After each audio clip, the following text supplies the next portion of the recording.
Go back lover എന്ന ഷോയൊക്കെ വളരെയധികം famous ആയി കഴിഞ്ഞിരിക്കുന്നു. മാത്രമല്ല, ഏറ്റവും ഫേമസ് ആയിട്ടുള്ള മറ്റൊരു ഷോയിനൊക്കെ വെല്ലുന്ന രീതിക്കാണ് ഇതിന്റെ വ്യൂവർഷിപ്പ് ഒക്കെ പോയിട്ടുള്ളത്. അതുകൂടാതെ ഒരുപാട് ആൾക്കാരൊക്കെ പോസിറ്റീവ് ആയിട്ടുള്ള രീതിക്കാണ് കമന്റ്സും ഇടുന്നത്.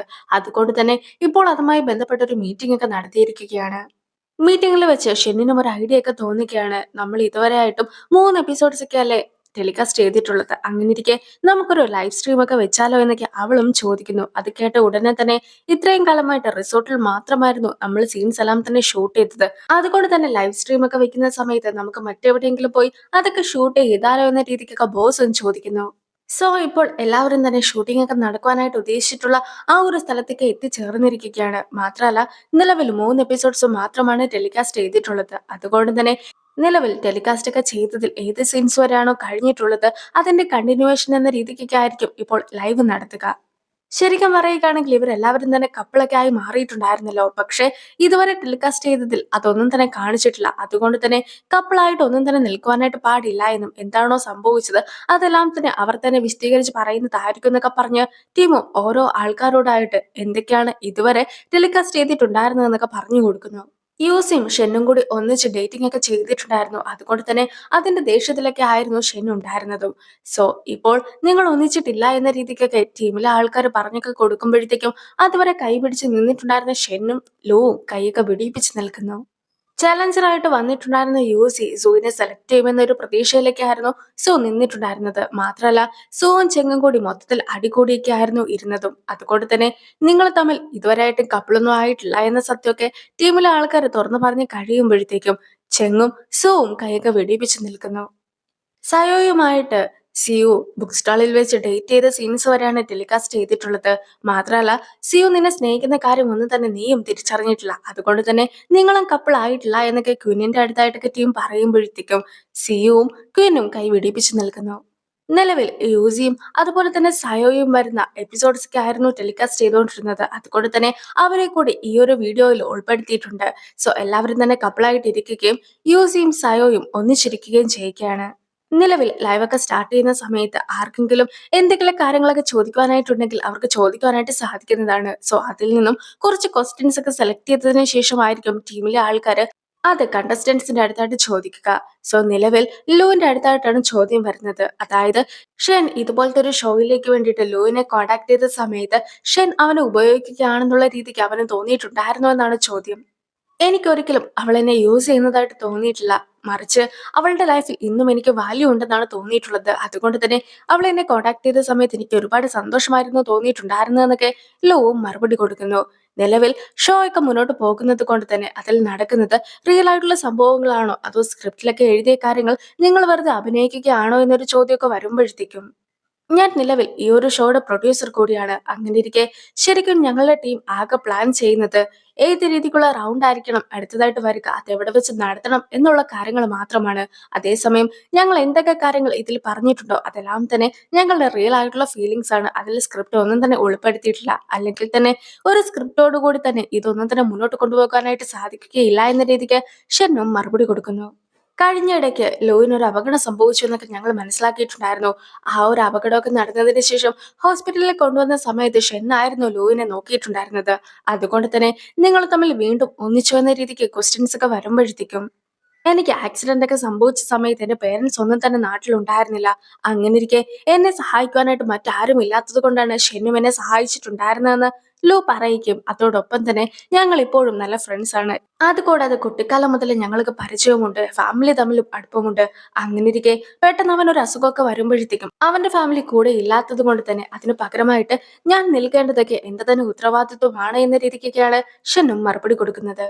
എന്തായാലും ഷെന്നലും വളരെ സ്വീറ്റ് ആയിട്ടുള്ള കപ്പിൾസ് ആണെന്നുള്ള രീതിക്കാണ് കമന്റ്സ് എല്ലാം തന്നെ വരുന്നത്. അടുത്തതായിട്ട് ക്വീനിനെയും സിയുനെയും കാണിക്കുന്നു.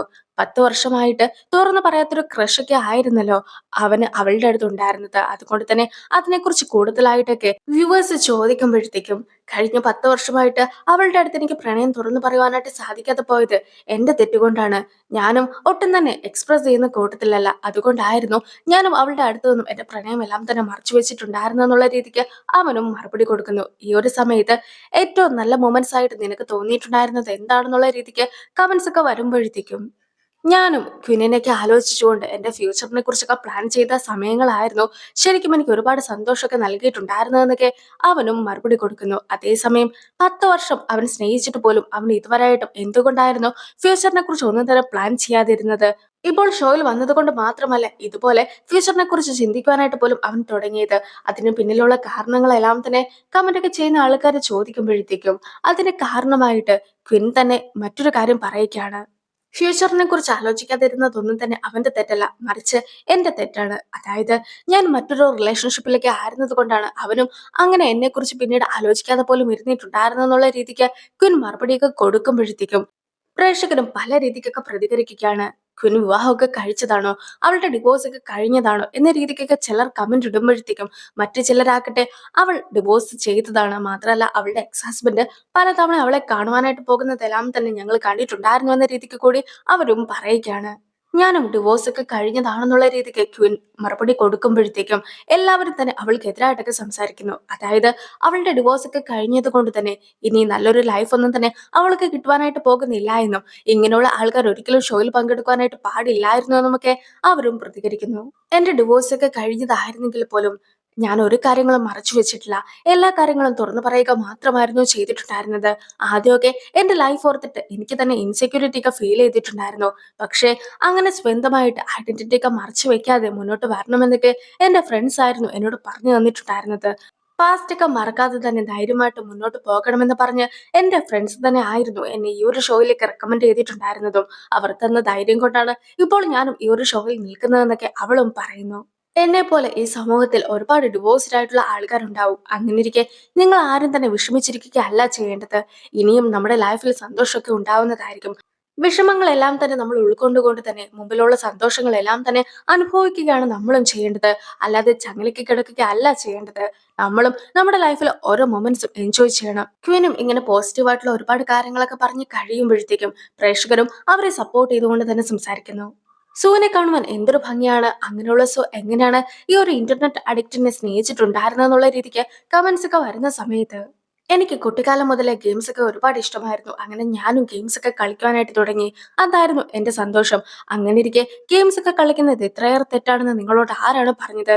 പിന്നെ ഞാനും ജോലിയും കൂലിയും ഒന്നും ഇല്ലാതെ വെറുതെ ഇരുന്ന് ഗെയിം കളിക്കുന്ന ആളൊന്നുമല്ല. മറിച്ച് ഞാനൊരു റിസോർട്ടിന്റെ ഒക്കെ വൈസ് പ്രസിഡന്റ് ആണ്. അതുകൂടാതെ റിസോർട്ടിന്റെ തന്നെ ഫിനാൻഷ്യൽ ഡയറക്ടറുമാണ്. അങ്ങനെയുള്ള എനിക്ക് ഗെയിംസ് ഒക്കെ കളിച്ചാൽ എന്താണ് കുഴപ്പമെന്ന് ചോദിച്ചുകൊണ്ട് ചെങ്ങും കുറച്ചൊക്കെ ദേഷ്യപ്പെടുന്നു. അതൊക്കെ കണ്ട ഉടനെ തന്നെ പ്രേക്ഷകർ ചെങ്ങിനെതിരായിട്ടൊക്കെ സംസാരിക്കുന്നുണ്ടെങ്കിൽ പോലും സു അവനെ സപ്പോർട്ട് ചെയ്ത് മാത്രമായിരുന്നു സംസാരിച്ചിട്ടുണ്ടായിരുന്നത്.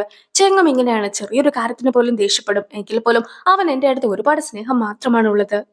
അവൻ എന്തെങ്കിലും തെറ്റൊക്കെ ചെയ്തിട്ടുണ്ടെങ്കിൽ ഞാനും അതിനെക്കുറിച്ചൊക്കെ പറഞ്ഞ് കഴിയുമ്പോഴത്തേക്കും അവനും അതൊക്കെ തിരുത്തുവാനായിട്ട് ശ്രമിക്കാറുണ്ട് എന്നൊക്കെ സു പറയുന്നത് കേട്ട ഉടനെ തന്നെ ഇത്രയും കാലം അവരങ്ങനെ സ്നേഹത്തോട് സംസാരിക്കുന്നതൊന്നും തന്നെ പ്രേക്ഷകർ കേട്ടിട്ടുണ്ടായിരുന്നില്ല. എപ്പോഴും അടികൂടുന്നത് മാത്രമായിരുന്നു പ്രേക്ഷകർ കണ്ടിട്ടുണ്ടായിരുന്നത്. അതുകൊണ്ട് തന്നെ അവർക്ക് പെട്ടെന്ന് മാറ്റം വന്നതൊന്നും തന്നെ പ്രേക്ഷകർക്ക് അക്സെപ്റ്റ് ചെയ്യുവാനായിട്ട് സാധിക്കുന്നുണ്ടായിരുന്നില്ല. പക്ഷെ നിലവിൽ ടെലികാസ്റ്റ് ചെയ്ത സീൻസിന്റെ കണ്ടിന്യൂഷൻ എന്ന രീതിക്കൊക്കെ വേണമല്ലോ ഈ ഒരു ലൈവിൽ മുന്നോട്ട് പോകുവാൻ. അതുകൊണ്ട് തന്നെ സൂവും പെട്ടെന്ന് അവന്റെ അടുത്തേക്ക് ദേഷ്യപ്പെട്ടൊക്കെ സംസാരിക്കുന്നു. അതായത് അവൻ ഇത്രയും നാളും വളരെയധികം മോശമായിട്ടൊക്കെ ആയിരുന്നു പെരുമാറിയിട്ടുണ്ടായിരുന്നെന്നും അതുപോലെ തന്നെ അവനെ മാറ്റിയെടുക്കുവാനായിട്ട് എനിക്ക് ഒരുപാട് കഷ്ടപ്പെടേണ്ടി വന്നിട്ടുണ്ടായിരുന്നു എന്നുമൊക്കെയാണ് അവളും പറയുന്നത്. അങ്ങനെ ഇരിക്കെ ഏതൊരു ചെറിയ കാര്യത്തിന് പോലും സൂ ഒരുപാട് ദേഷ്യപ്പെടാറൊക്കെ ഉണ്ട്. അതുകൊണ്ട് തന്നെ നിനക്ക് ആ ഒരു സമയത്ത് എന്താണ് തോന്നുന്നതെന്നൊക്കെ പ്രേക്ഷകരും ഇപ്പോൾ കമന്റ്സിലായിട്ട് ചോദിക്കുന്നു. അത് കണ്ട ഉടനെ തന്നെ ചെങ്ങും എനിക്ക് വളരെ സഹതാപമൊക്കെ ആയിരുന്നു അവളുടെ അടുത്ത് തോന്നിയിട്ടുണ്ടായിരുന്നത്. മാത്രമല്ല എനിക്കും അവളെ അത്രയ്ക്ക് ഇഷ്ടമൊന്നും അല്ല എന്ന രീതിക്കൊക്കെ ചെങ്ങും റിപ്ലൈ കൊടുക്കുന്നു. പക്ഷെ ചെങ് അങ്ങനെ പറയുമെന്നൊന്നും തന്നെ സു ഒരിക്കലും വിചാരിച്ചിട്ടുണ്ടായിരുന്നില്ല. അതുകൊണ്ട് തന്നെ ചെങ്ങും സുവും കൂടി തമ്മിൽ അങ്ങോട്ടും ഇങ്ങോട്ടും ഒക്കെ അടി കൊടുക്കുകയാണ്. അതായിരുന്നു പ്രേക്ഷകർ ഏറ്റവും കൂടുതൽ ഇഷ്ടപ്പെട്ടിട്ടുണ്ടായിരുന്നതും. ആ ഒരു സീനോട് കൂടി ഈ ഒരു വീഡിയോ അവസാനിക്കുന്നു. അടുത്തൊരു വീഡിയോ ആയിട്ട് ഇത്രയും വേഗം കാണാം. ബൈ.